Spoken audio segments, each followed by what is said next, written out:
أعوذ بالله من الشيطان الرجيم. بسم الله الرحمن الرحيم. ألف لام ميم. ذلك الكتاب لا ريب فيه هدى للمتقين الذين يؤمنون بالغيب ويقيمون الصلاة ومما رزقناهم ينفقون والذين يؤمنون بما أنزل إليك وما أنزل من قبلك وبالآخرة هم يوقنون أولئك على هدى من ربهم وأولئك هم المفلحون إن الذين كفروا سواء عليهم أأنذرتهم أم لم تنذرهم لا يؤمنون ختم الله على قلوبهم وعلى سمعهم وعلى أبصارهم غشاوة ولهم عذاب عظيم ومن الناس من يقول آمنا بالله وباليوم الآخر وما هم بمؤمنين يخادعون الله والذين آمنوا وما يخدعون إلا أنفسهم وما يشعرون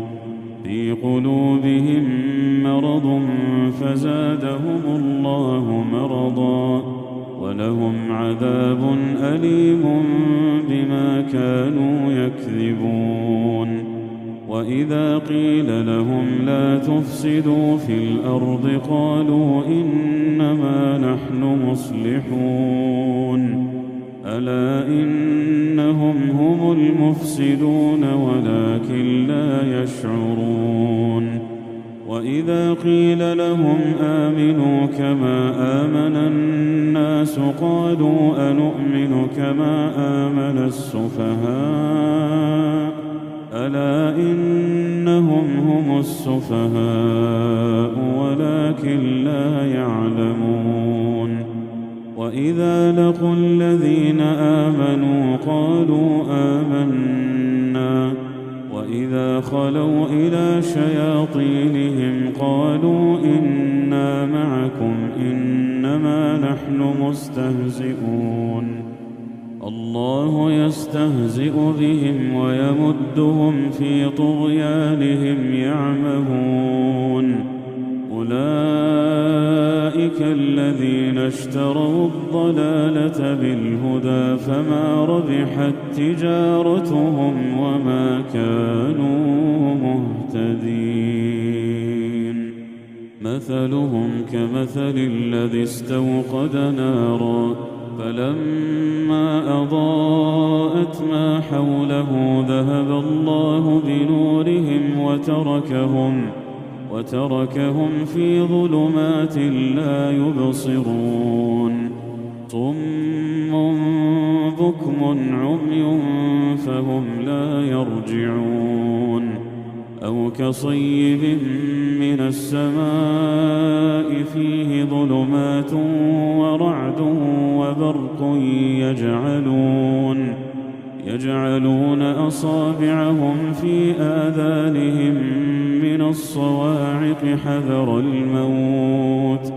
والله محيط بالكافرين يكاد البرق يخطف أبصارهم كلما أضاء لهم مشوا فيه وإذا أظلم عليهم قاموا ولو شاء الله لذهب بسمعهم وأبصارهم إن الله على كل شيء قدير يا أيها الناس اعبدوا ربكم الذي خلقكم والذين من قبلكم لعلكم تتقون الذي جعل لكم الأرض فراشا والسماء بناء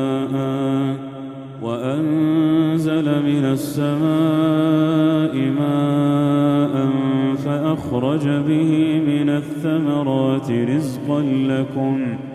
فلا تجعلوا لله أندادا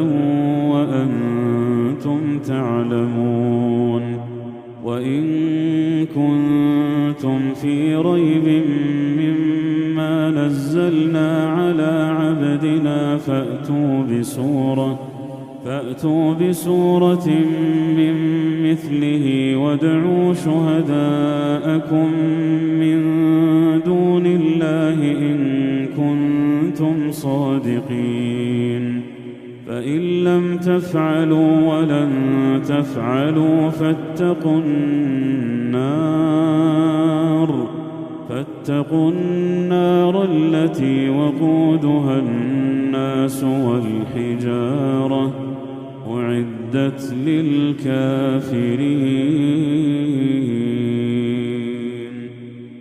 وبشر الذين آمنوا وعملوا الصالحات أن لهم جنات تجري من تحتها الأنهار كلما رزقوا منها من ثمرة رزقا قالوا هذا الذي رزقنا من قبل وأتوا به متشابها ولهم فيها أزواج مطهرة وهم فيها خالدون إن الله لا يستحيي أن يضرب مثلا ما بعوضة فما فوقها فأما الذين آمنوا فيعلمون أنه الحق من ربهم وأما الذين كفروا فيقولون ماذا أراد الله بهذا مثلا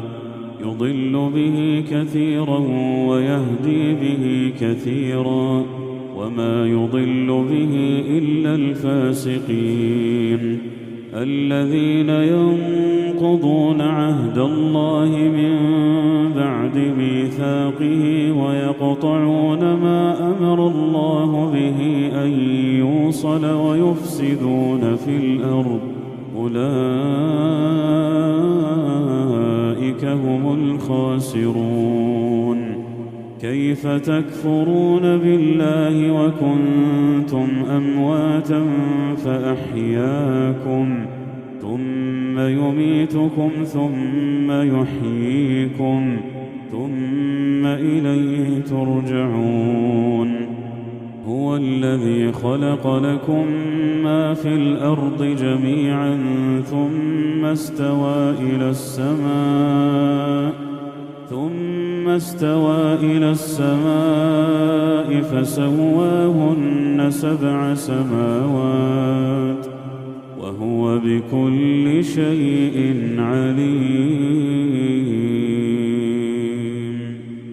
وإذ قال ربك للملائكة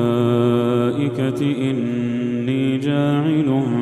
في الأرض خليفة قالوا أتجعل فيها من يفسد فيها ويسفك الدماء ونحن نسبح بحمدك ونقدس لك قال إني أعلم ما لا تعلمون وعلم آدم الأسماء كلها ثم عرضهم على الملائكة فقال أنبئوني بأسماء هؤلاء إن كنتم صادقين قالوا سبحانك لا علم لنا إلا ما علمتنا إنك أنت العليم الحكيم قال يا آدم أنبئهم بأسمائهم فلما أنبأهم بأسمائهم قال ألم أقل لكم إني أعلم غيب السماوات والأرض وأعلم ما تبدون وما كنتم تكتمون وإذ قلنا للملائكة اسجدوا لآدم فسجدوا إلا إبليس أبى واستكبر وكان من الكافرين. وقلنا يا آدم اسكن أنت وزوجك الجنة وكلا منها رغدا حيث شئتما ولا تقربا هذه الشجرة فتكونا من الظالمين. فأزلهما الشيطان عنها فأخرجهما مما كانا فيه وقلنا اهبطوا بعضكم لبعض عدو ولكم في الأرض مستقر ومتاع إلى حين. فتلقى آدم من ربه كلمات فتاب عليه إنه هو التواب الرحيم. قلنا اهبطوا منها جميعا فإما يأتينكم مني هدى فمن تبع هداي فلا خوف عليهم ولا هم يحزنون. والذين كفروا وكذبوا بآياتنا أولئك أصحاب النار هم فيها خالدون. يا بني إسرائيل اذكروا نعمتي التي أنعمت عليكم وأوفوا بعهدي أوف بعهدكم وإياي فارهبون. وآمنوا بما أنزلت مصدقا لما معكم ولا تكونوا أول كافر به ولا تشتروا بآياتي ثمنا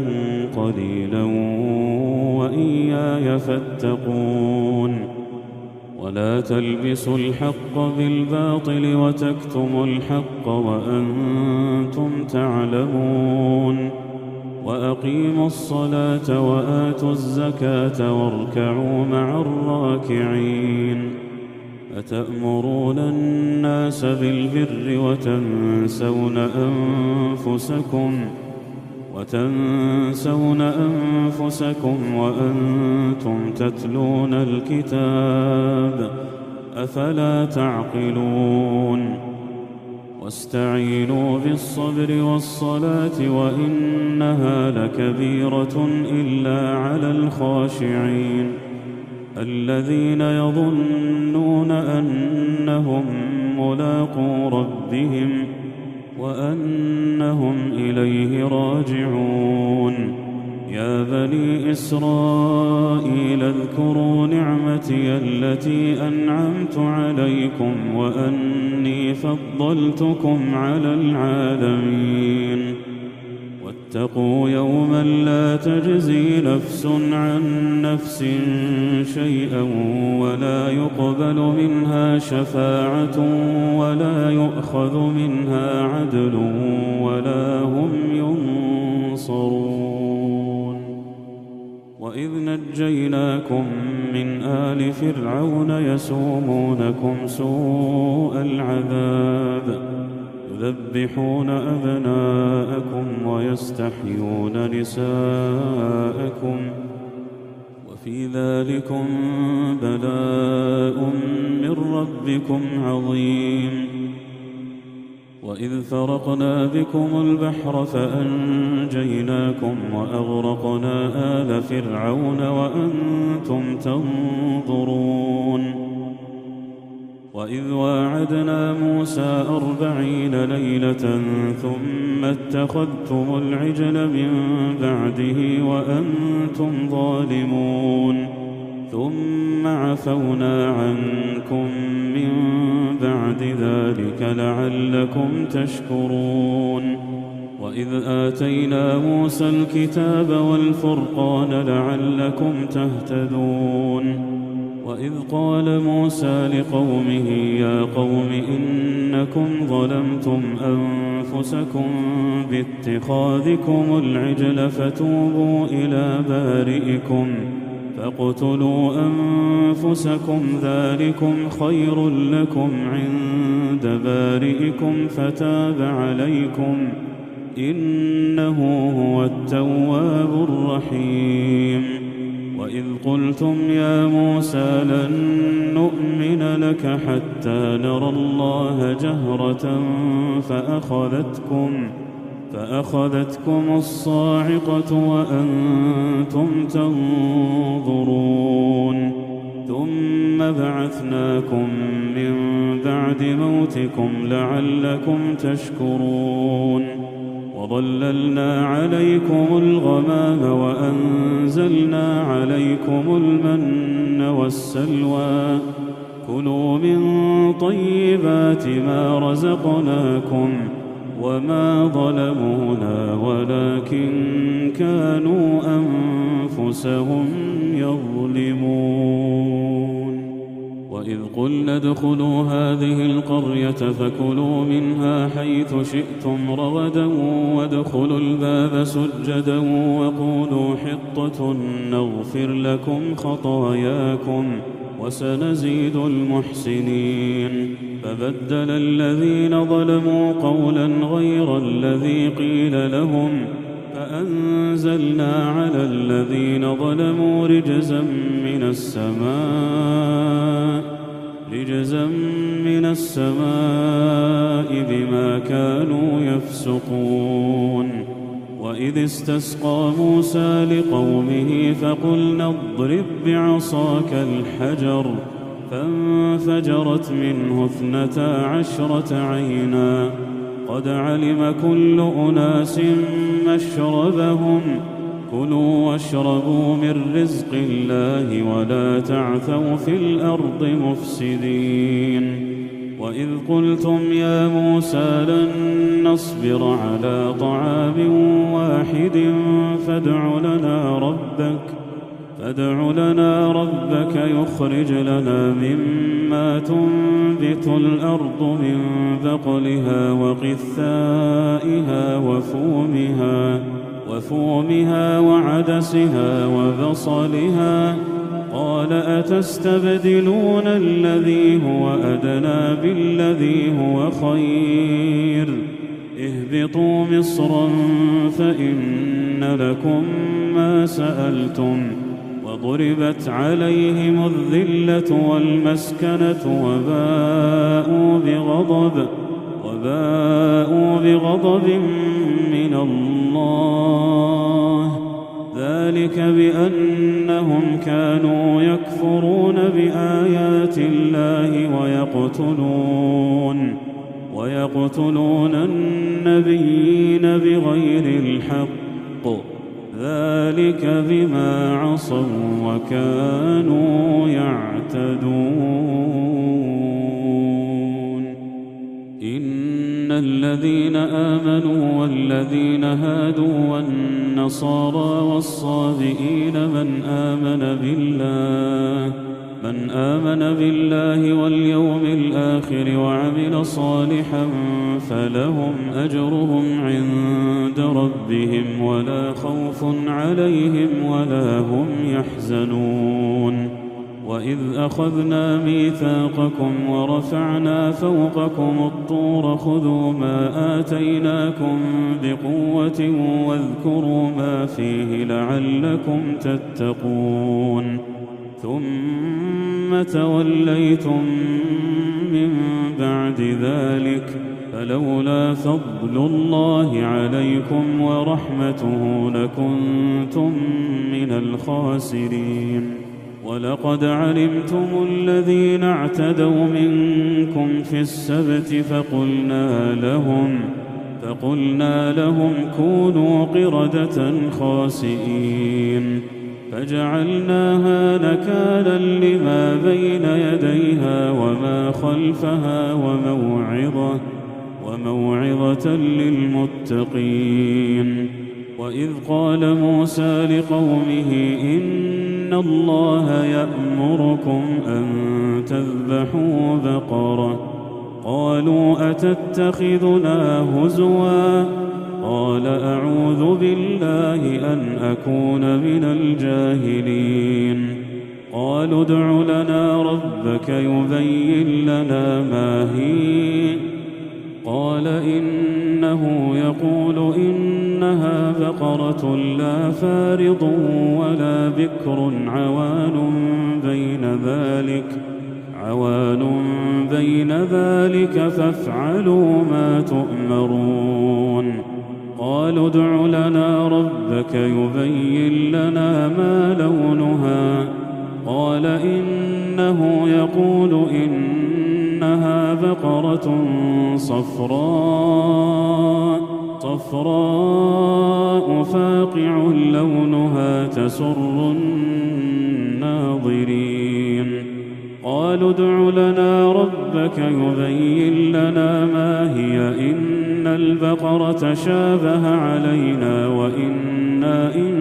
شاء الله لمهتدون. قال إنه يقول إنها بقرة لا ذلول تثير الأرض ولا تسقي الحرث مسلمة لا شية فيها. قالوا الآن جئت بالحق فذبحوها وما كادوا يفعلون. وإذ قتلتم نفسا فادارأتم فيها والله مخرج ما كنتم تكتمون. فقلنا اضربوه ببعضها كذلك يحيي الله الموتى ويريكم آياته لعلكم تعقلون. ثم قست قلوبكم من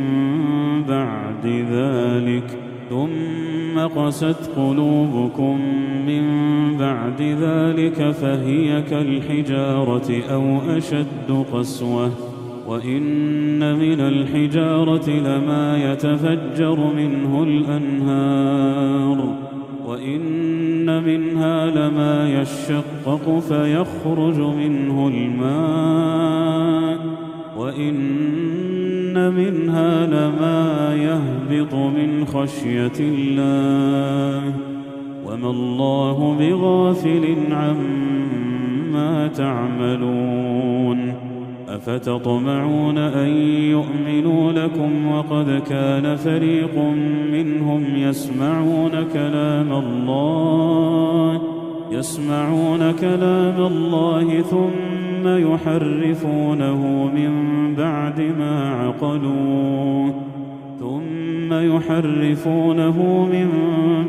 ما عقلوه وهم يعلمون. وإذا لقوا الذين آمنوا قالوا آمنا وإذا خلا بعضهم إلى بعض قالوا أتحدثونهم بما فتح الله عليكم ليحاجوكم به عند ربكم أفلا تعقلون. أولا يعلمون أن الله يعلم ما يسرون وما يعلنون. ومنهم أميون لا يعلمون الكتاب إلا أماني وإن هم إلا يظنون. فويل للذين يكتبون الكتاب بأيديهم ثم يقولون هذا من عند الله ليشتروا به ثمنا قليلا فويل لهم مما كتبت أيديهم وويل لهم مما يكسبون. وقالوا لن تمسنا النار إلا أياما معدودة قل أتخذتم عند الله عهدا فلن يخلف الله عهده أم تقولون على الله ما لا تعلمون. بلى من كسب سيئة وأحاطت به خطيئته فأولئك أصحاب النار هم فيها خالدون والذين آمنوا وعملوا الصالحات أولئك أصحاب الجنة هم فيها خالدون وإذ أخذنا ميثاق بني إسرائيل لا تعبدون إلا الله وبالوالدين إحسانا وذي القربى واليتامى والمساكين وقولوا للناس حسنا وأقيموا الصلاة وآتوا الزكاة ثم توليتم إلا قليلا منكم وأنتم معرضون وإذ أخذنا ميثاقكم لا تسفكون دماءكم ولا تخرجون أنفسكم من دياركم ثم أقررتم وأنتم تشهدون ثم أنتم هؤلاء تقتلون أنفسكم وتخرجون فريقا منكم من ديارهم تظاهرون عليهم بالإثم والعدوان وإن يأتوكم أسارى تفادوهم وهو محرم عليكم إخراجهم أفتؤمنون ببعض الكتاب وتكفرون ببعض فما جزاء من يفعل ذلك منكم إلا خزي في الحياة الدنيا ويوم القيامة يردون إلى أشد العذاب وما الله بغافل عما تعملون أولئك الذين اشتروا الحياة الدنيا بالآخرة فلا يخفف عنهم العذاب ولا هم ينصرون ولقد آتينا موسى الكتاب وقفينا من بعده بالرسل وآتينا عيسى ابن مريم البينات وأيدناه بروح القدس أفكلما جاءكم رسول بما لا تهوى أنفسكم استكبرتم ففريقا كذبتم وفريقا تقتلون وقالوا قلوبنا غلف بل لعنهم الله بكفرهم فقليلا ما يؤمنون ولما جاءهم كتاب من عند الله مصدق لما معهم وكانوا من قبل يستفتحون على الذين كفروا فلما جاءهم ما عرفوا كفروا به فلعنة الله على الكافرين بئس ما اشتروا به أنفسهم أن يكفروا بما أنزل الله بغيا أن ينزل الله من فضله على من يشاء من عباده فباءوا بغضب على غضب وللكافرين عذاب مهين وإذا قيل لهم آمنوا بما أنزل الله قالوا نؤمن بما أنزل علينا ويكفرون بما وراءه وهو الحق مصدقا لما معهم قل فلم تقتلون أنبياء الله من قبل إن كنتم مؤمنين ولقد جاءكم موسى بالبينات ثم اتخذتم العجل من بعده وأنتم ظالمون وإذ أخذنا ميثاقكم ورفعنا فوقكم الطور خذوا ما آتيناكم بقوة واسمعوا قالوا سمعنا وعصينا وأشربوا في قلوبهم العجل بكفرهم قل بئس ما يأمركم به إيمانكم إن كنتم مؤمنين قل إن كانت لكم الدار الآخرة عند الله خالصة من دون الناس فتمنوا الموت إن كنتم صادقين ولن يتمنوه أبدا بما قدمت أيديهم والله عليم بالظالمين ولتجدنهم أحرص الناس على حياة ومن الذين أشركوا يود أحدهم لو يعمر 1000 سنة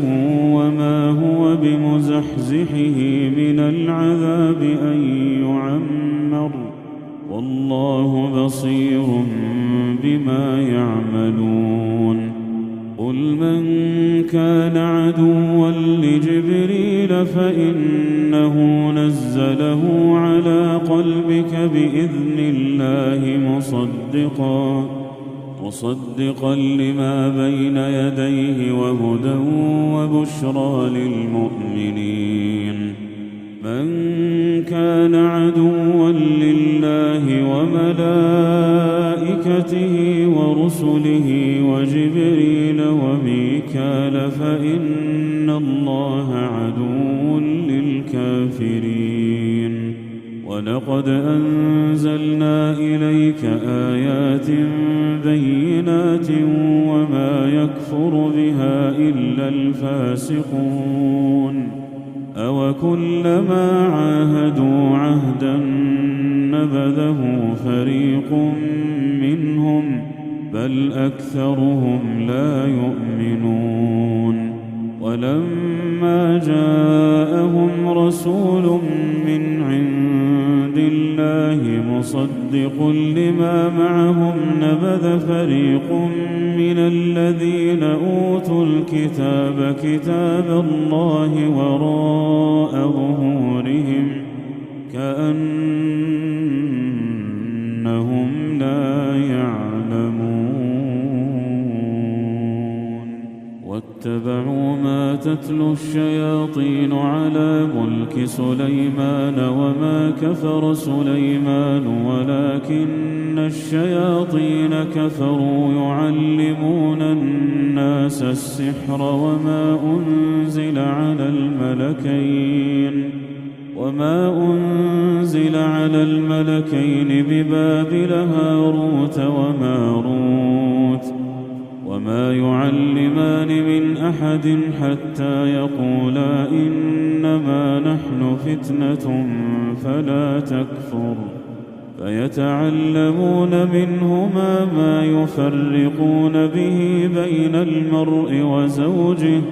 وما هم بضارين به من أحد إلا بإذن الله ويتعلمون ما يضرهم ولا ينفعهم ولقد علموا لمن اشتراه ما له في الآخرة من خلاق ولبئس ما شروا به أنفسهم لو كانوا يعلمون ولو أنهم آمنوا واتقوا لمثوبة من عند الله خير لو كانوا يعلمون يا أيها الذين آمنوا لا تقولوا راعنا وقولوا انظرنا وللكافرين عذاب أليم. ما يود الذين كفروا من أهل الكتاب ولا المشركين أن ينزل عليكم من خير من ربكم، والله يختص برحمته من يشاء،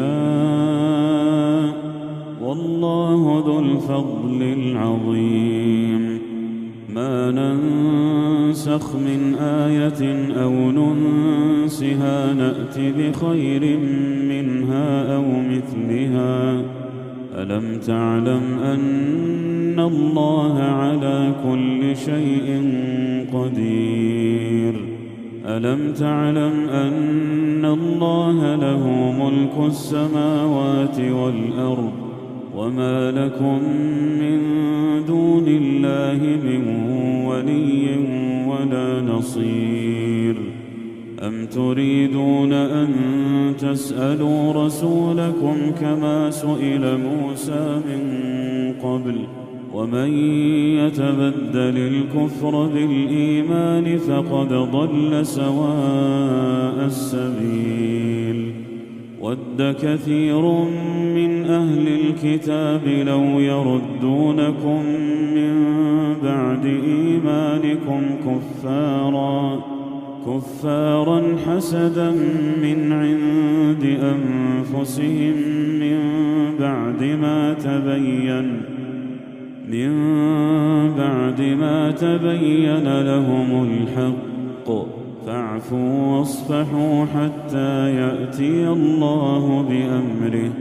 إن الله على كل شيء قدير. وأقيموا الصلاة وآتوا الزكاة وما تقدموا لأنفسكم من خير تجدوه عند الله، إن الله بما تعملون بصير. وقالوا لن يدخل الجنة إلا من كان هودا أو نصارى، تلك أمانيهم، قل هاتوا برهانكم إن كنتم صادقين. بلى من أسلم وجهه لله وهو محسن فله أجره عند ربه ولا خوف عليهم ولا هم يحزنون. وقالت اليهود ليست النصارى على شيء، وقالت النصارى ليست اليهود على شيء، وهم يتلون الكتاب. كذلك قال الذين لا يعلمون مثل قولهم، فالله يحكم بينهم يوم القيامة فيما كانوا فيه يختلفون. ومن أظلم ممن منع مساجد الله أن يذكر فيها اسمه وسعى في خرابها، أولئك ما كان لهم أن يدخلوها إلا خائفين، لهم في الدنيا خزي ولهم في الآخرة عذاب عظيم. ولله المشرق والمغرب، فأينما تولوا فثم وجه الله، إن الله واسع عليم. وقالوا اتخذ الله ولدا، سبحانه، بل له ما في السماوات والأرض، كل له قانتون. بديع السماوات والأرض، وإذا قضى أمرا فإنما يقول له كن فيكون. وقال الذين لا يعلمون لولا يكلمنا الله أو تأتينا آية كذلك قال الذين من قبلهم مثل قولهم تشابهت قلوبهم قد بينا الآيات لقوم يوقنون إنا أرسلناك بالحق بشيرا ونذيرا ولا تسأل عن أصحاب الجحيم ولن ترضى عنك اليهود ولا النصارى حتى تتبع ملتهم قل إن هدى الله هو الهدى ولئن اتبعت أهواءهم بعد الذي جاءك من العلم ما لك من الله من ولي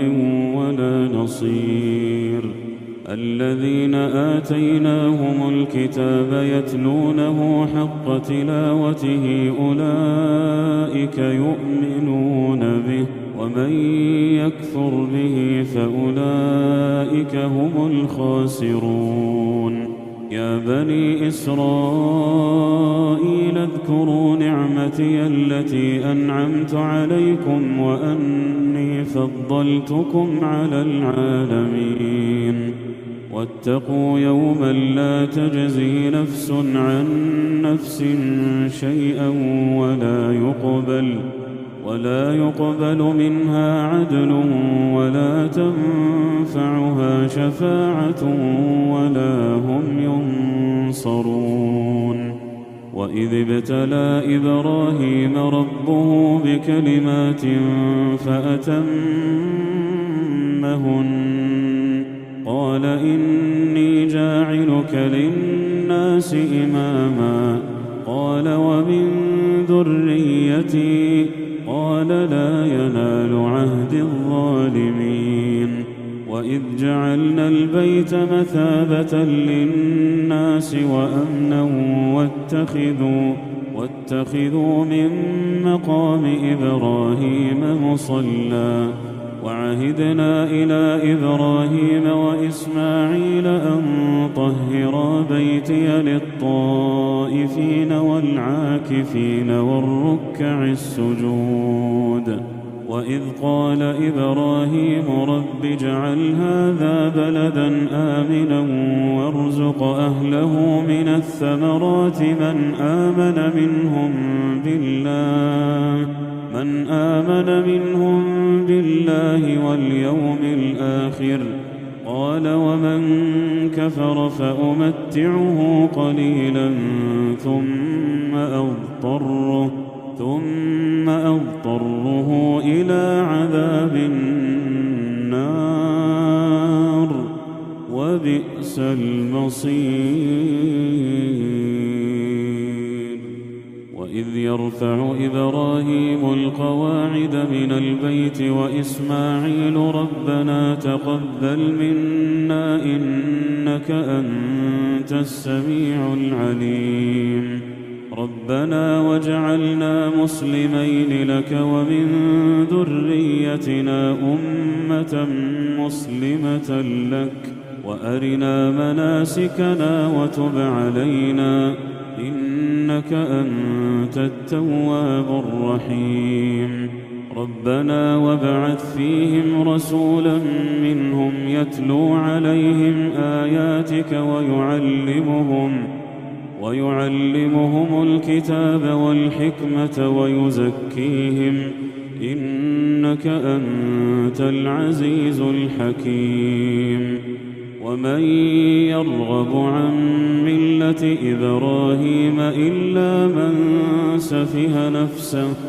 ولقد اصطفيناه في الدنيا وإنه في الآخرة لمن الصالحين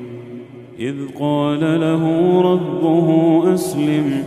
قال أسلمت لرب العالمين ووصى بها إبراهيم بنيه ويعقوب يا بني إن الله اصطفى لكم الدين فلا تموتن إلا وأنتم مسلمون أم كنتم شهداء إذ حضر يعقوب الموت إذ قال لبنيه ما تعبدون من بعدي قالوا نعبد إلهك وإله آبائك إبراهيم وإسماعيل وإسحاق إلها واحدا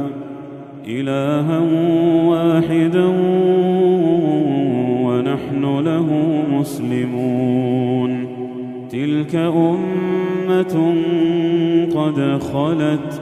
لها ما كسبت ولكم ما كسبتم ولا تسألون عما كانوا يعملون وقالوا كونوا هودا أو نصارى تهتدوا قل بل ملة إبراهيم حنيفا وما كان من المشركين قولوا آمنا بالله وما أنزل إلينا وما أنزل إلى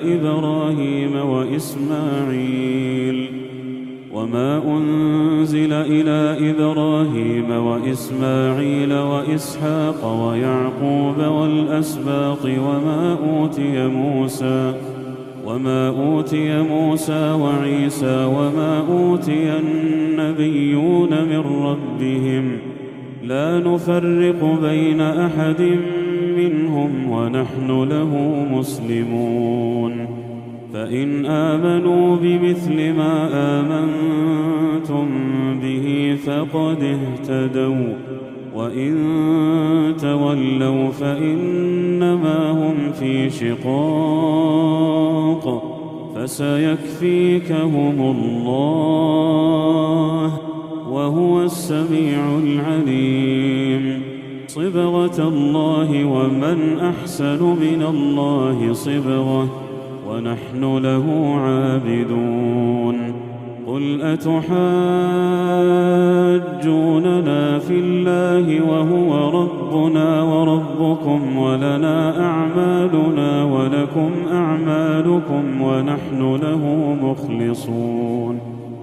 أم تقولون إن إبراهيم وإسماعيل وإسحاق ويعقوب والأسباط كانوا هودا أو نصارى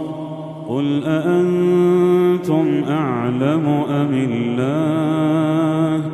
ومن أظلم ممن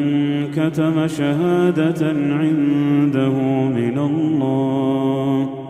وما الله بغافل عما تعملون تلك أمة قد خلت لها ما كسبت ولكم ما كسبتم ولا تسألون عما كانوا يعملون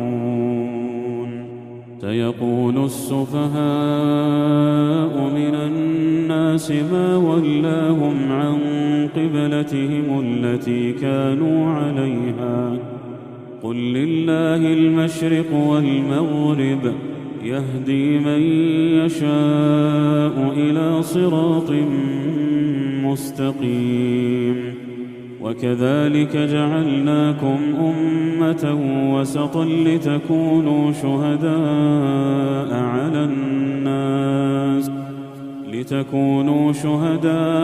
على الناس ويكون الرسول عليكم شهيدا وما جعلنا القبلة التي كنت عليها إلا لنعلم من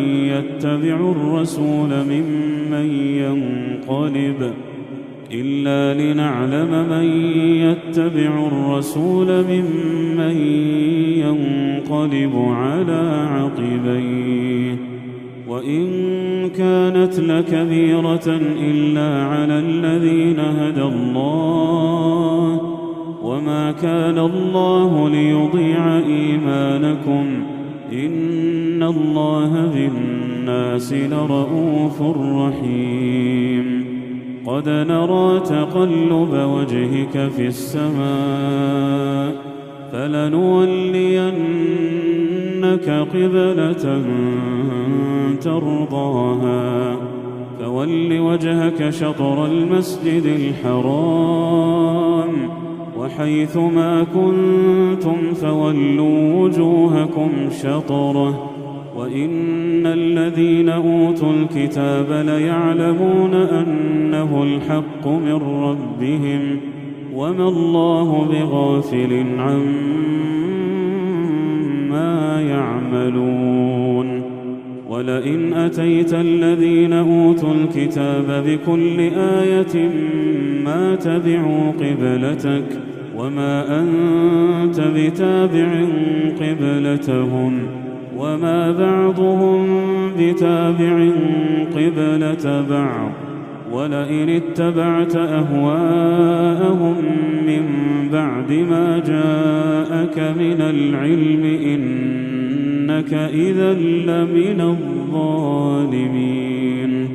الذين آتيناهم الكتاب يعرفونه كما يعرفون أبناءهم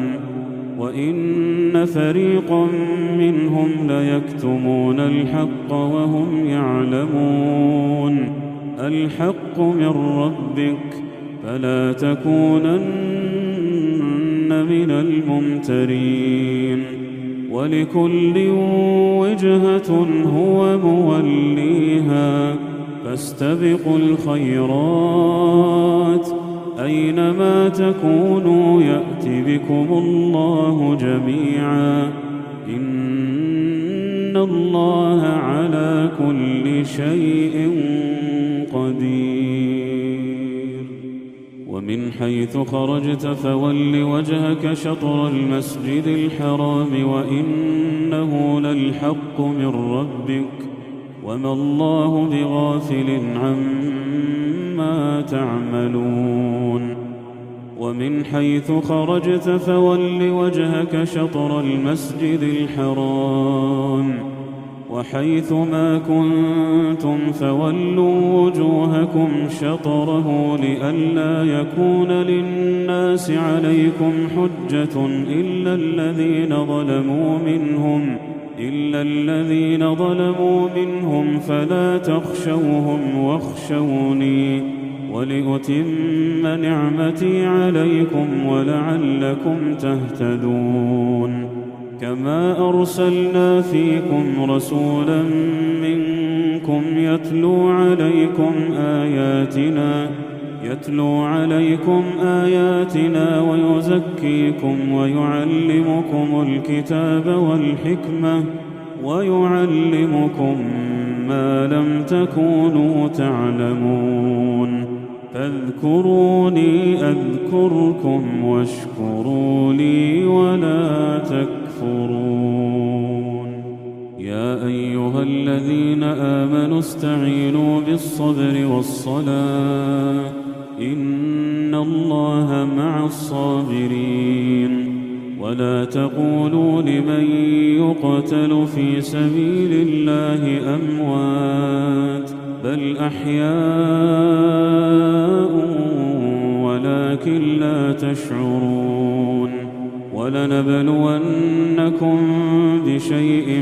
من الخوف والجوع ونقص من الأموال والأنفس والثمرات وبشر الصابرين الذين إذا أصابتهم مصيبة قالوا إنا لله وإنا إليه راجعون أولئك عليهم صلوات من ربهم ورحمة وأولئك هم المهتدون إن الصفا والمروة من شعائر الله، فمن حج البيت أو اعتمر فلا جناح عليه أن يطوف بهما، ومن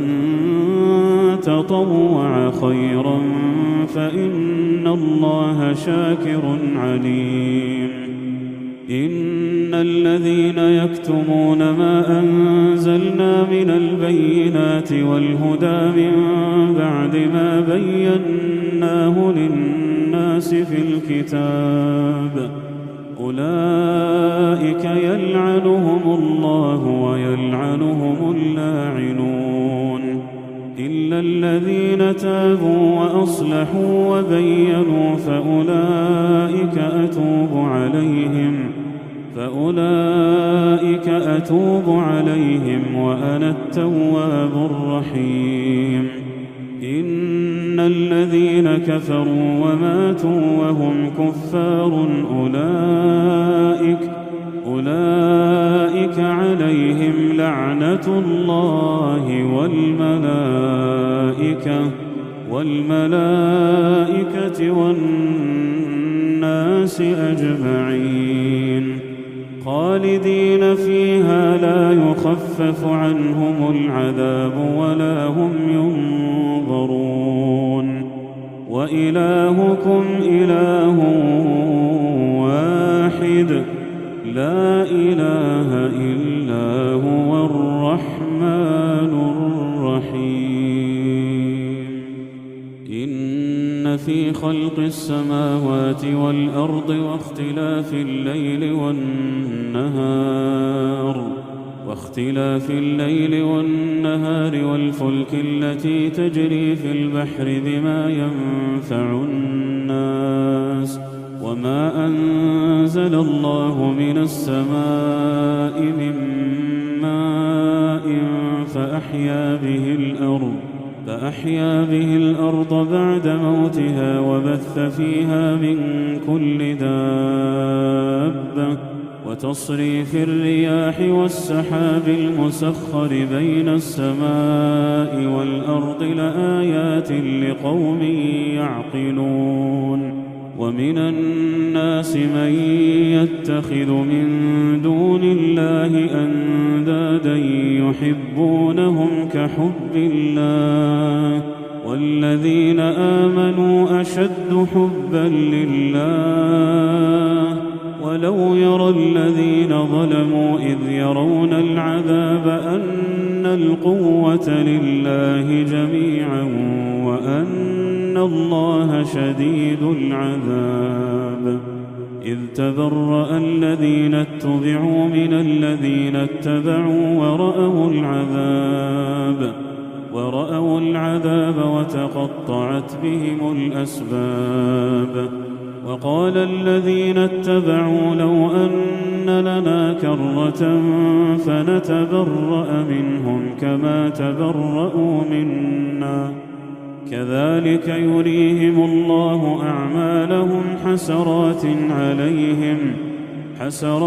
عليهم وما هم بخارجين من النار. يا أيها الناس كلوا مما في الأرض حلالا طيبا ولا تتبعوا خطوات الشيطان إنه لكم عدو مبين. إنما يأمركم بالسوء والفحشاء وأن تقولوا على الله ما لا تعلمون. وإذا قيل لهم اتبعوا ما أنزل الله قالوا بل نتبع ما ألفينا عليه آباءنا أولو كان آباؤهم لا يعقلون شيئا ولا يهتدون.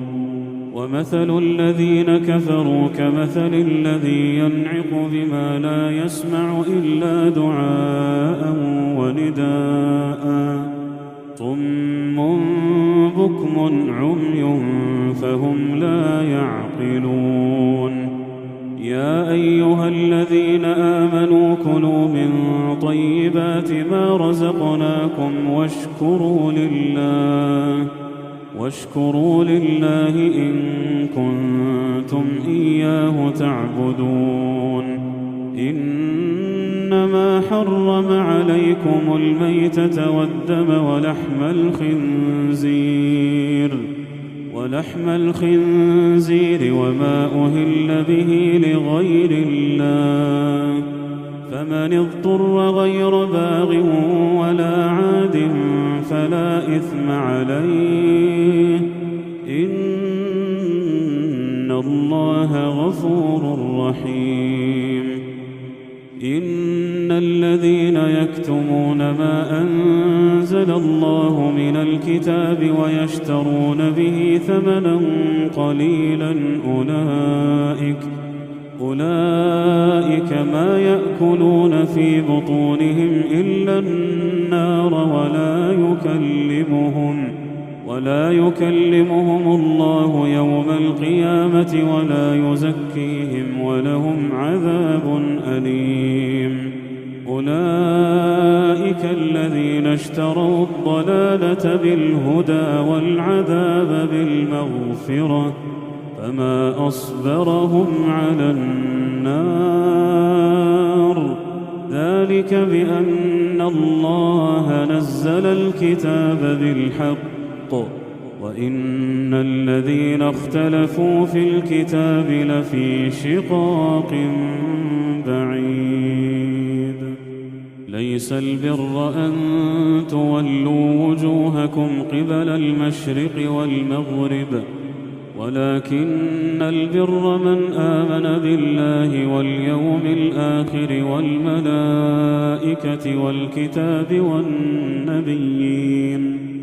والكتاب والنبيين وآتى المال على حبه ذوي القربى واليتامى والمساكين وابن السبيل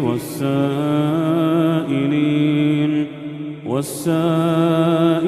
وفي الرقاب، وأقام الصلاة وآتى الزكاة والموفون بعهدهم إذا عاهدوا، والصابرين في البأساء والضراء وحين البأس، أولئك الذين صدقوا وأولئك هم المتقون. يا أيها الذين آمنوا كتب عليكم القصاص في القتلى، الحر بالحر والعبد بالعبد والأنثى بالأنثى، فمن عفي له من أخيه شيء فاتباع بالمعروف وأداء إليه بإحسان، ذلك تخفيف من ربكم ورحمة، فمن اعتدى بعد ذلك فله عذاب أليم. ولكم في القصاص حياة يا أولي الألباب لعلكم تتقون. كتب عليكم إذا حضر أحدكم الموت إن ترك خيرا الوصية للوالدين والأقربين بالمعروف حقا على المتقين، فمن بدله بعدما سمعه فإنما إثمه على الذين يبدلونه، إن الله سميع عليم. فمن خاف من موص جنفا أو إثما فأصلح بينهم فلا إثم عليه، إن الله غفور رحيم. يا أيها الذين آمنوا كتب عليكم الصيام كما كتب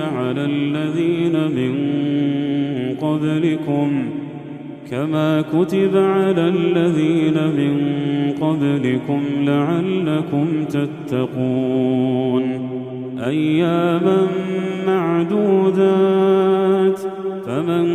كان منكم مريضا أو على سفر فعدة من أيام أخر وعلى الذين يطيقونه فدية طعام مسكين فمن تطوع خيرا فهو خير له وأن تصوموا خير لكم إن كنتم تعلمون شهر رمضان الذي أنزل فيه القرآن هدى للناس وبينات من الهدى والفرقان فمن شهد منكم الشهر فليصم ومن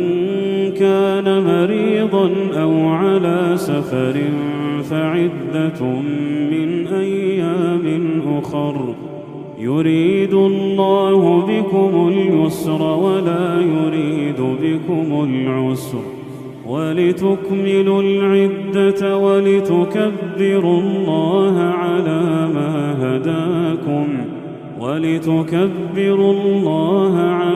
ما هداكم ولعلكم تشكرون وإذا سألك عبادي عني فإني قريب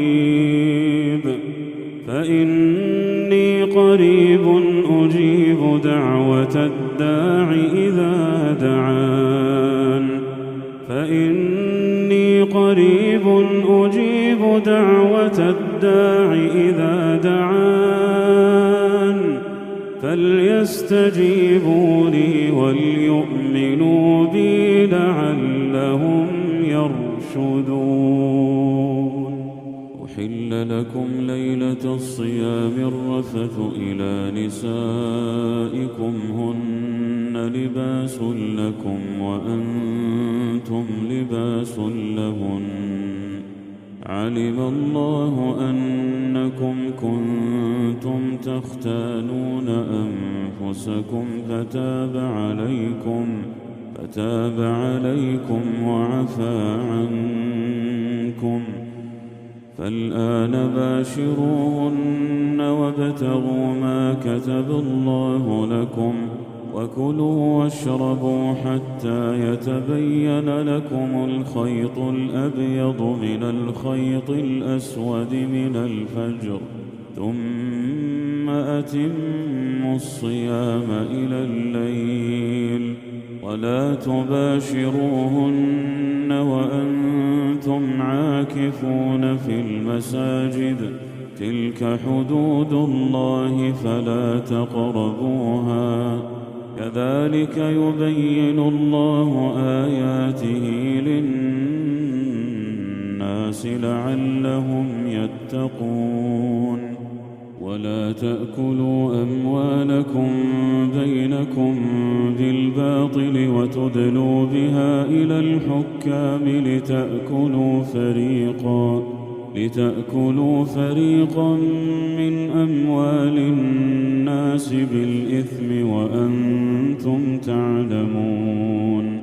يسألونك عن الأهلة قل هي مواقيت للناس والحج وليس البر بأن تأتوا البيوت من ظهورها ولكن البر من اتقى وأتوا البيوت من أبوابها واتقوا الله لعلكم تفلحون وقاتلوا في سبيل الله الذين يقاتلونكم ولا تعتدوا إن الله يحب المعتدين واقتلوهم حيث ثقفتموهم وأخرجوهم من حيث أخرجوكم والفتنة أشد من القتل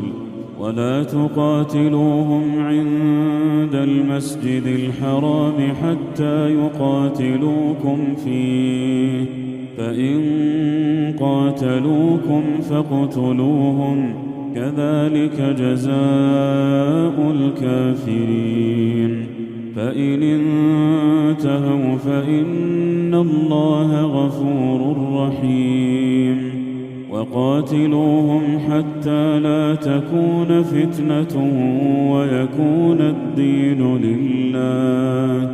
فإن انتهوا فلا عدوان إلا على الظالمين الشهر الحرام بالشهر الحرام والحرمات قصاص فمن اعتدى عليكم فاعتدوا عليه بمثل ما اعتدى عليكم واتقوا الله واعلموا أن الله مع المتقين وأنفقوا في سبيل الله ولا تلقوا بأيديكم إلى التهلكة وأحسنوا إن الله يحب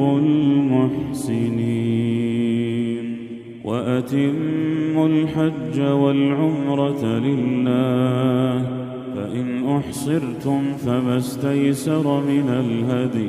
ولا تحلقوا رؤوسكم حتى يبلغ الهدي محله فمن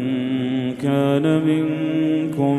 مريضا أو به أذى من رأسه ففدية من صيام أو صدقة أو نسك فإذا أمنتم فمن تمتع بالعمرة إلى الحج فما استيسر من الهدي فمن لم يجد فصيام 3 أيام في الحج وسبعة إذا رجعتم تلك 10 كاملة ذلك لمن لم يكن أهله حاضر المسجد الحرام واتقوا الله واعلموا أن الله شديد العقاب الحج أشهر معلومات فمن فرض فيهن الحج فلا رفث ولا فسوق ولا جدال في الحج وما تفعلوا من خير يعلمه الله وتزودوا فإن خير الزاد التقوى واتقون يا أولي الألباب ليس عليكم جناح أن تبتغوا فضلا من ربكم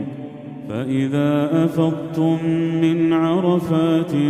فاذكروا الله عند المشعر الحرام واذكروه كما هداكم وإن كنتم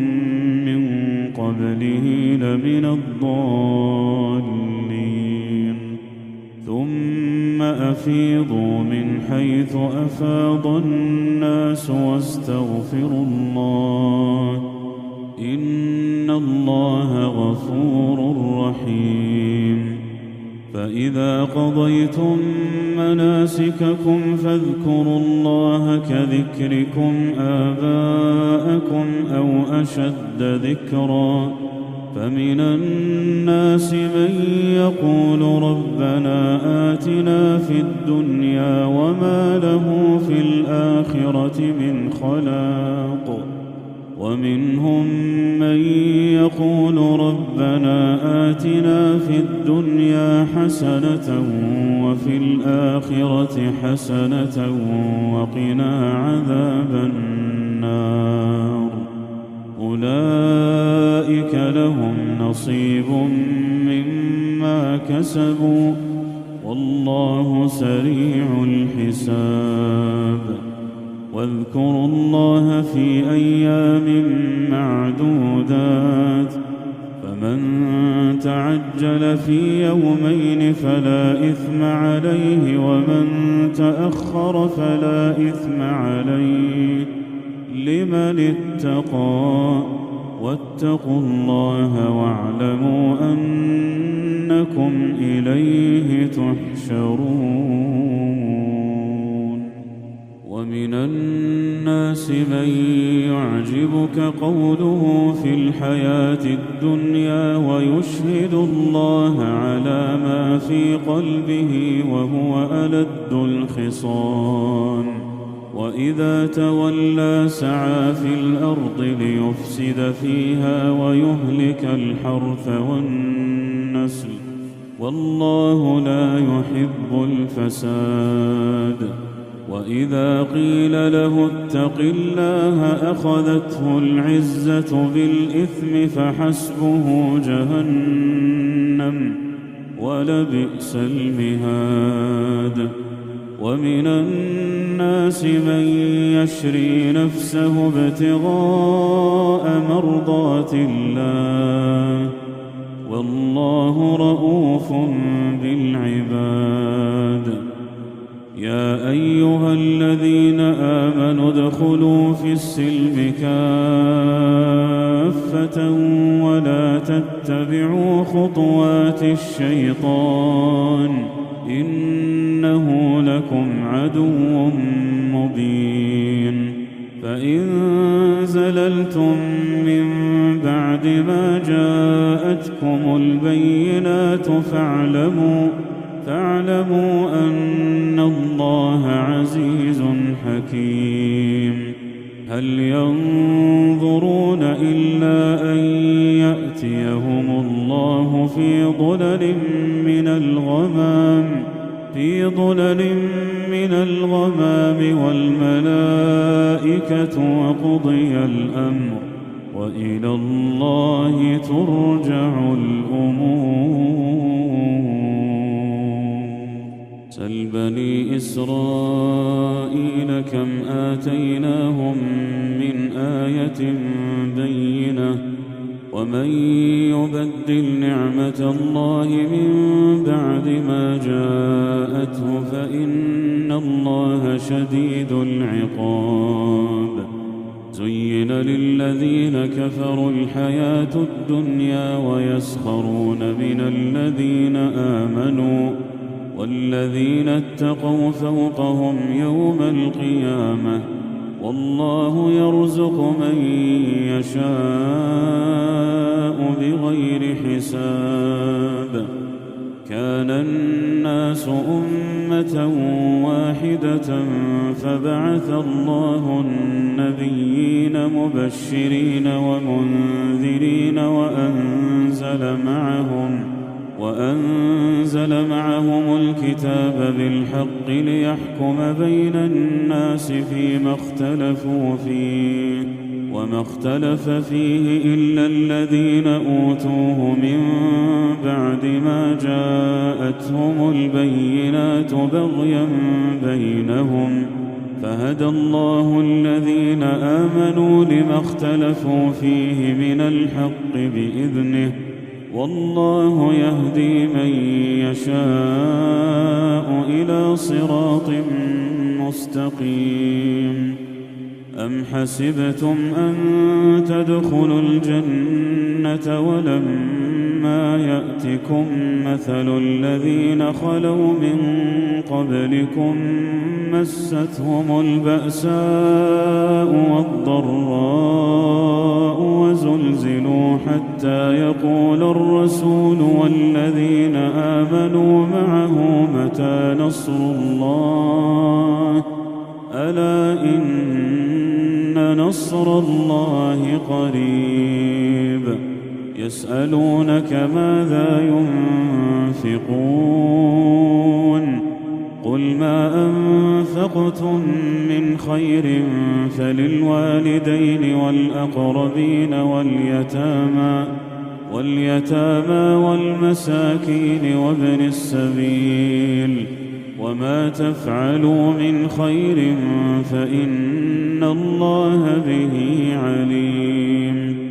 كتب عليكم القتال وهو كره لكم وعسى أن تكرهوا شيئا وهو خير لكم وعسى أن تحبوا شيئا وهو شر لكم والله يعلم وأنتم لا تعلمون. يسألونك عن الشهر الحرام قتال فيه قل قتال فيه كبير وصد عن سبيل الله وكفر به والمسجد الحرام وإخراج أهله منه أكبر عند الله والفتنة أكبر من القتل ولا يزالون يقاتلونكم حتى يردوكم عن دينكم إن استطاعوا ومن يرتدد منكم عن دينه فيمت وهو كافر فأولئك حبطت أعمالهم في الدنيا والآخرة وأولئك أصحاب النار هم فيها خالدون. إن الذين آمنوا والذين هاجروا وجاهدوا في سبيل الله أولئك يرجون رحمة الله والله غفور رحيم. يسألونك عن الخمر والميسر قل فيهما إثم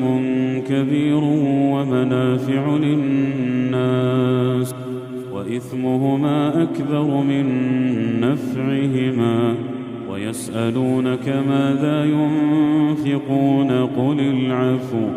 كذلك يبين الله لكم الآيات لعلكم تتفكرون في الدنيا والآخرة. ويسألونك عن اليتامى قل إصلاح لهم خير وإن تخالطوهم فإخوانكم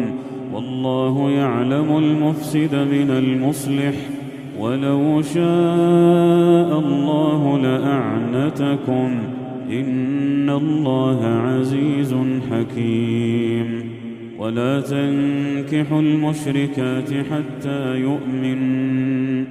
ولأمة مؤمنة خير من مشركة ولو أعجبتكم ولا تنكحوا المشركين حتى يؤمنوا ولعبد مؤمن خير من مشرك ولو أعجبكم أولئك يدعون إلى النار والله يدعو إلى الجنة والمغفرة بإذنه ويبين آياته للناس لعلهم يتذكرون. ويسألونك عن المحيض قل هو أذى فاعتزلوا النساء في المحيض ولا تقربوهن حتى يطهرن فإذا تطهرن فأتوهن من حيث أمركم الله إن الله يحب التوابين ويحب المتطهرين. نساؤكم حرث لكم فأتوا حرثكم أنى شئتم وقدموا لأنفسكم واتقوا الله واعلموا أنكم ملاقوه وبشر المؤمنين. ولا تجعلوا الله عرضة لأيمانكم أن تبروا وتتقوا وتصلحوا بين الناس والله سميع عليم.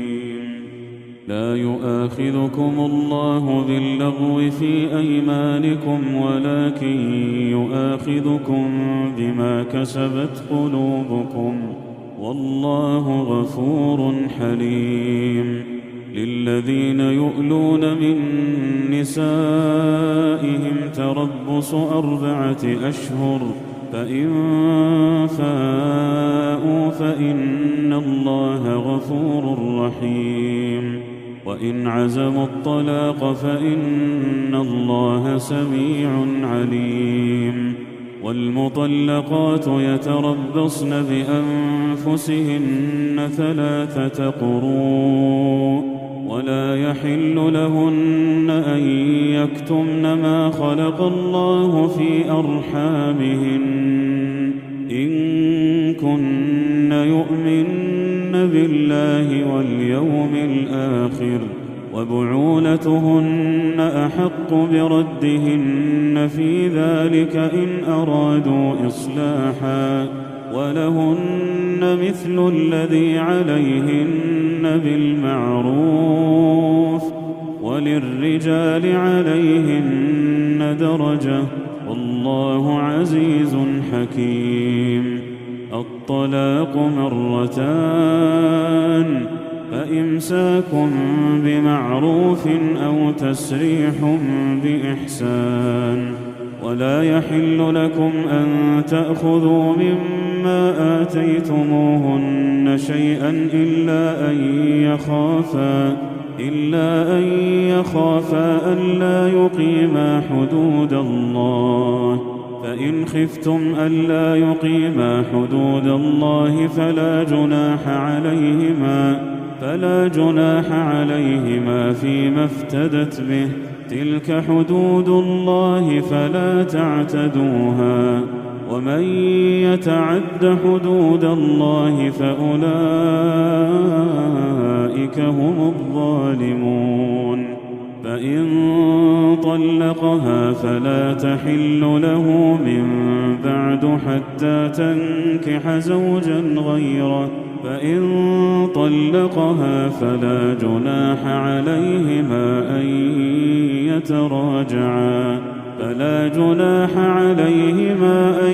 يتراجعا إن ظنا أن يقيما حدود الله. وتلك حدود الله يبينها لقوم يعلمون. وإذا طلقتم النساء فبلغن أجلهن فأمسكوهن بمعروف أو سرحوهن بمعروف ولا تمسكوهن ضرارا لتعتدوا ومن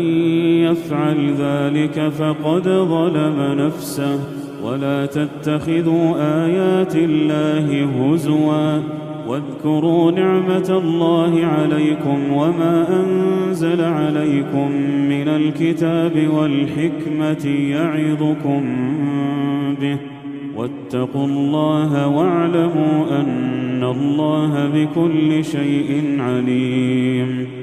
وإذا طلقتم النساء فبلغن أجلهن فلا تعضلوهن أن ينكحن أزواجهن إذا تراضوا بينهم بالمعروف. ذلك يوعظ به من كان منكم يؤمن بالله واليوم الآخر ذلكم أزكى لكم وأطهر والله يعلم وأنتم لا تعلمون. والوالدات يرضعن أولادهن حولين كاملين لمن أراد أن يتم الرضاعة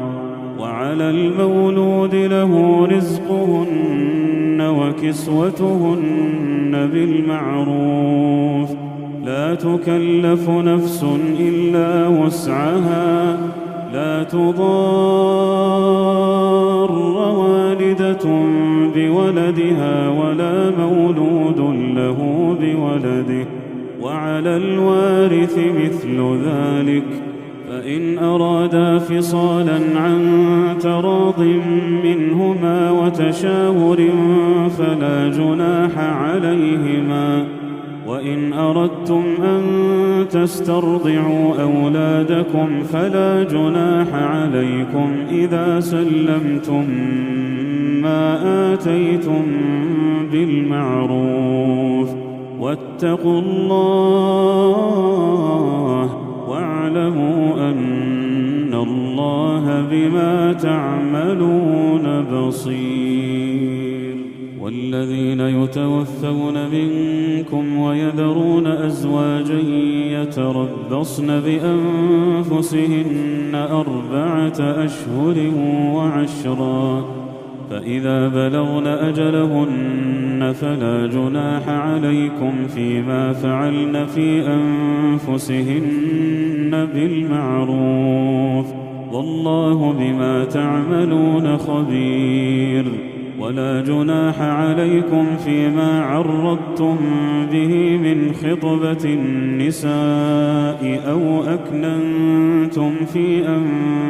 أنفسكم علم الله أنكم ستذكرونهن ولكن لا تواعدوهن سرا إلا أن تقولوا قولا معروفا ولا تعزموا عقدة النكاح حتى يبلغ الكتاب أجله واعلموا أن الله يعلم ما في أنفسكم فاحذروه واعلموا أن الله غفور حليم. لا جناح عليكم إن طلقتم النساء ما لم تمسوهن أو تفرضوا لهن فريضة ومتعوهن على الموسع قدره وعلى المقتر قدره متاعا بالمعروف حقا على المحسنين. وإن طلقتموهن من قبل أن تمسوهن وقد فرضتم لهن فريضة فنصف ما فرضتم إلا أن يعفون أو يعفو الذي بيده عقدة النكاح وأن تعفوا أقرب للتقوى ولا تنسوا الفضل بينكم إن الله بما تعملون بصير. حافظوا على الصلوات والصلاة الوسطى وقوموا لله قانتين. فإن خفتم فرجالا أو ركبانا فإذا أمنتم فاذكروا الله كما علمكم ما لم تكونوا تعلمون. والذين يتوفون منكم ويذرون أزواجا وصية لأزواجهم متاعا إلى الحول غير إخراج فإن خرجن فلا جناح عليكم فيما فعلن في أنفسهن من معروف والله عزيز حكيم. وللمطلقات متاع بالمعروف حقا على المتقين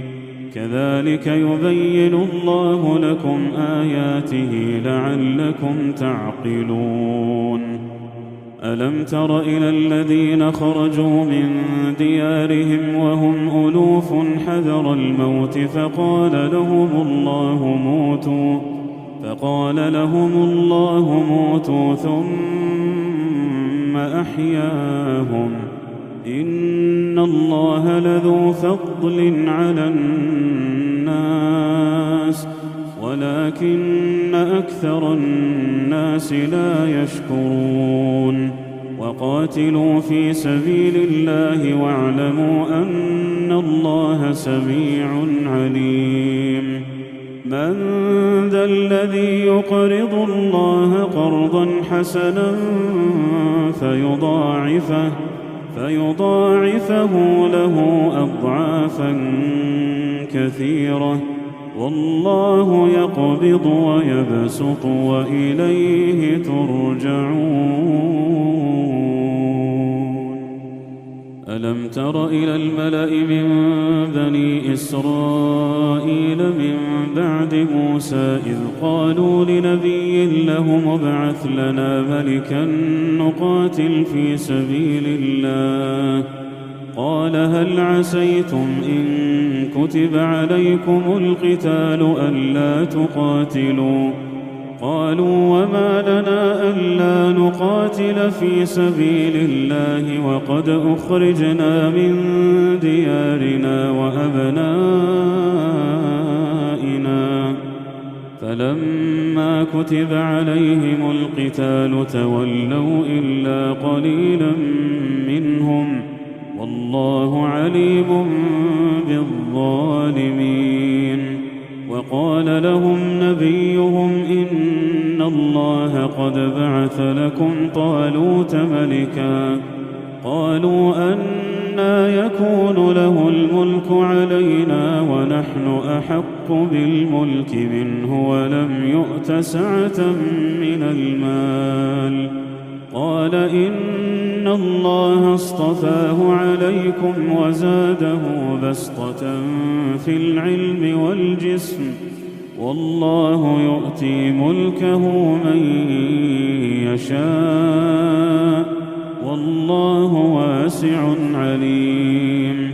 وقال لهم نبيهم إن آية ملكه أن يأتيكم التابوت فيه سكينة من ربكم وبقية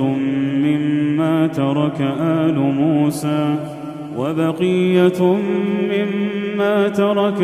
موسى وآل هارون تحمله الملائكة إن في ذلك لآية لكم إن كنتم مؤمنين.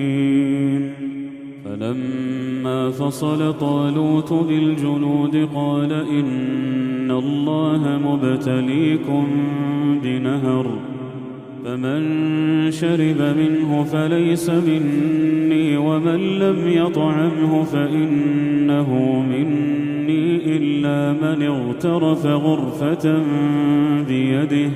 فشربوا منه إلا قليلا منهم فلما جاوزه هو والذين آمنوا معه قالوا لا طاقة لنا اليوم بجالوت وجنوده قال الذين يظنون أنهم ملاقوا الله كم من فئة قليلة غلبت فئة كثيرة بإذن الله والله مع الصابرين. ولما برزوا لجالوت وجنوده قالوا ربنا أفرغ علينا صبرا وثبت أقدامنا وانصرنا على القوم الكافرين فهزموهم بإذن الله وقتل داود جالوت وآتاه الله الملك والحكمة وعلمه مما يشاء ولولا دفع الله الناس بعضهم ببعض لفسدت الأرض ولكن الله ذو فضل على العالمين. تلك آيات الله نتلوها عليك بالحق وإنك لمن المرسلين. تلك الرسل فضلنا بعضهم على بعض منهم من كلم الله ورفع بعضهم درجات وآتينا عيسى ابن مريم البينات وأيدناه بروح القدس ولو شاء الله ما اقتتل الذين من بعدهم من بعد ما جاءتهم البينات ولكن اختلفوا فمنهم من آمن ومنهم من كفر ولو شاء الله ما اقتتلوا ولكن الله يفعل ما يريد. يا أيها الذين آمنوا أنفقوا مما رزقناكم من قبل أن يأتي يوم لا بيع فيه ولا خلة ولا شفاعة والكافرون هم الظالمون. الله لا إله إلا هو الحي القيوم لا تأخذه سنة ولا نوم له ما في السماوات وما في الأرض من ذا الذي يشفع عنده إلا بإذنه يعلم ما بين أيديهم وما خلفهم ولا يحيطون بشيء من علمه إلا بما شاء وسع كرسيه السماوات والأرض ولا يؤوده حفظهما وهو العلي العظيم. لا إكراه في الدين قد تبين الرشد من الغي فمن يكفر بالطاغوت ويؤمن بالله فقد استمسك بالعروة الوثقى لا انفصام لها والله سميع عليم. الله ولي الذين آمنوا يخرجهم من الظلمات إلى النور والذين كفروا أولياؤهم الطاغوت يخرجونهم من النور إلى الظلمات أولئك أصحاب النار هم فيها خالدون. ألم تر إلى الذي حاج إبراهيم في ربه أن آتاه الله الملك إذ قال إبراهيم ربي الذي يحيي ويميت قال أنا أحيي وأميت قال إبراهيم فإن الله يأتي بالشمس من المشرق فأت بها من المغرب فبهت الذي كفر والله لا يهدي القوم الظالمين. أو كالذي مر على قرية وهي خاوية على عروشها قال أنى يحيي هذه الله بعد موتها فأماته الله 100 عام ثم بعثه قال كم لبثت قال لبثت يوما أو بعض يوم قال بل لبثت 100 عام فانظر إلى طعامك وشرابك لم يتسنه وانظر إلى حمارك ولنجعلك آية للناس وانظر إلى العظام كيف ننشزها ثم نكسوها لحما فلما تبين له قال أعلم أن الله على كل شيء قدير. وإذ قال إبراهيم رب أرني كيف تحيي الموتى قال أولم تؤمن قال بلى ولكن ليطمئن قلبي قال فخذ 4 من الطير فصرهن إليك ثم اجعل على كل جبل منهن جزءا ثم ادعهن يأتينك سعيا واعلم أن الله عزيز حكيم. مثل الذين ينفقون أموالهم في سبيل الله كمثل حبة أنبتت 7 سنابل في كل سنبلة 100 حبة والله يضاعف لمن يشاء والله واسع عليم. الذين ينفقون أموالهم في سبيل الله ثم لا يتبعون ما أنفقوا منا ولا أذى لهم أجرهم عند ربهم ولا خوف عليهم ولا هم يحزنون. قول معروف ومغفرة خير من صدقة يتبعها أذى والله غني حليم. يا أيها الذين آمنوا لا تبطلوا صدقاتكم بالمن والأذى كالذي ينفق ماله رئاء الناس ولا يؤمن بالله واليوم الآخر فمثله كمثل صفوان عليه تراب فأصابه وابل فتركه صلدا لا يقدرون على شيء مما كسبوا والله لا يهدي القوم الكافرين. ومثل الذين ينفقون أموالهم ابتغاء مرضات الله وتثبيتا من أنفسهم كمثل جنة بربوة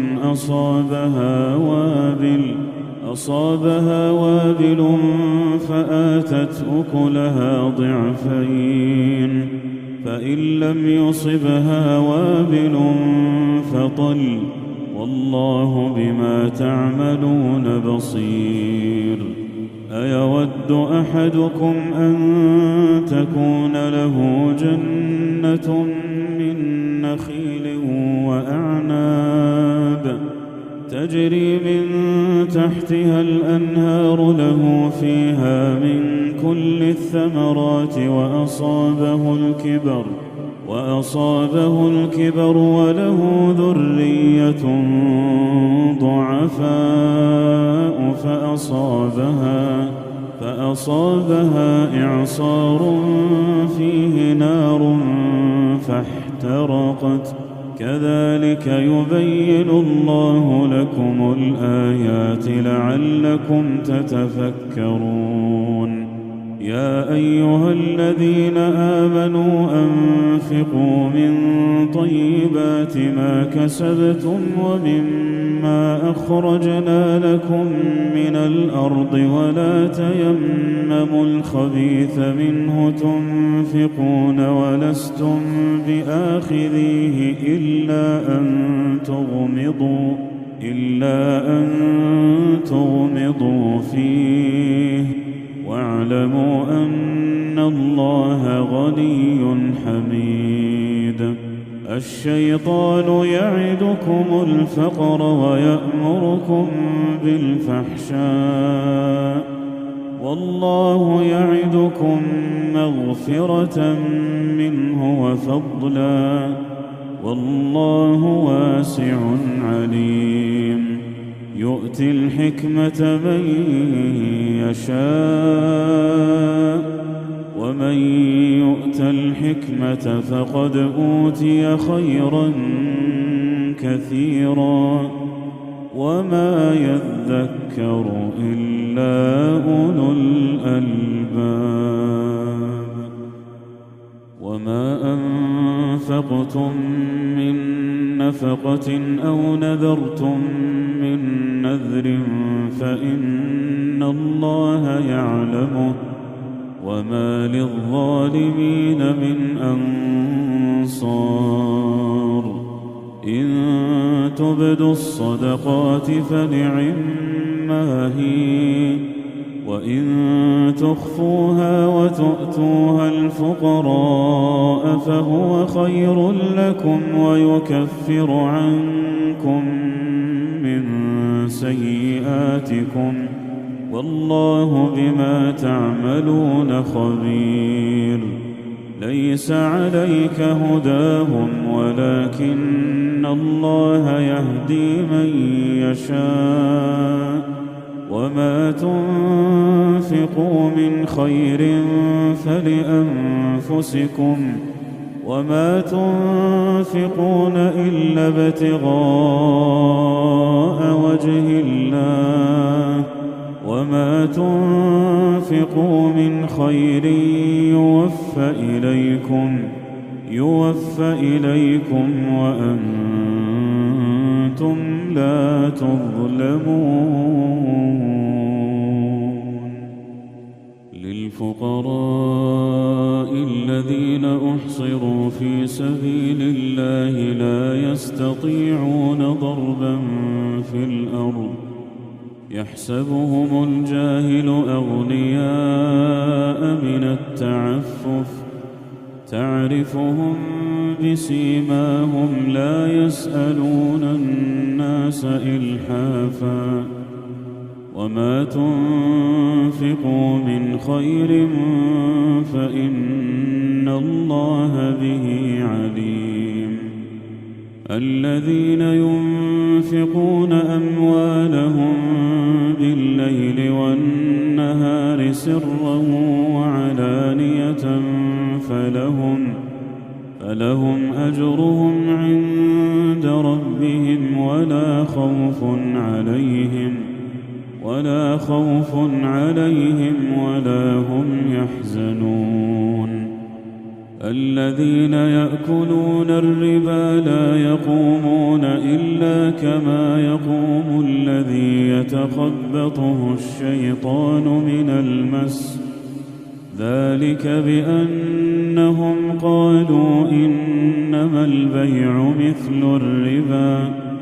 وأحل الله البيع وحرم الربا فمن جاءه موعظة من ربه فانتهى فله ما سلف وأمره إلى الله ومن عاد فأولئك أصحاب النار هم فيها خالدون. يمحق الله الربا ويربي الصدقات والله لا يحب كل كفار أثيم. إن الذين آمنوا وعملوا الصالحات وأقاموا الصلاة وآتوا الزكاة لهم أجرهم عند ربهم ولا خوف عليهم ولا هم يحزنون. يا أيها الذين آمنوا اتقوا الله وذروا ما بقي من الربا إن كنتم مؤمنين فإن لم تفعلوا فأذنوا بحرب من الله ورسوله وإن تبتم فلكم رؤوس أموالكم لا تظلمون ولا تظلمون. وإن كان ذو عسرة فنظرة إلى ميسرة وأن تصدقوا خير لكم إن كنتم تعلمون. واتقوا يوما ترجعون فيه إلى الله ثم توفى كل نفس ما كسبت وهم لا يظلمون. يا أيها الذين آمنوا إذا تداينتم بدين إلى أجل مسمى فاكتبوه وليكتب بينكم كاتب بالعدل ولا يأب كاتب أن يكتب كما علمه الله فليكتب وليملل الذي عليه الحق وليتق الله ربه ولا يبخس منه شيئا فإن كان الذي عليه الحق سفيها أو ضعيفا أو لا يستطيع أن يمل هو فليملل وليه بالعدل واستشهدوا شهيدين من رجالكم فإن لم يكونا رجلين فرجل وامرأتان ممن ترضون من الشهداء أن تضل إحداهما فتذكر إحداهما الأخرى ولا يأبى الشهداء إذا ما دعوا ولا تسأموا أن تكتبوه صغيرا أو كبيرا إلى أجله ذلكم أقسط عند الله وأقوم للشهادة وأدنى ألا ترتابوا إلا أن تكون تجارة حاضرة تديرونها بينكم فليس عليكم جناح ألا تكتبوها وأشهدوا إذا تبايعتم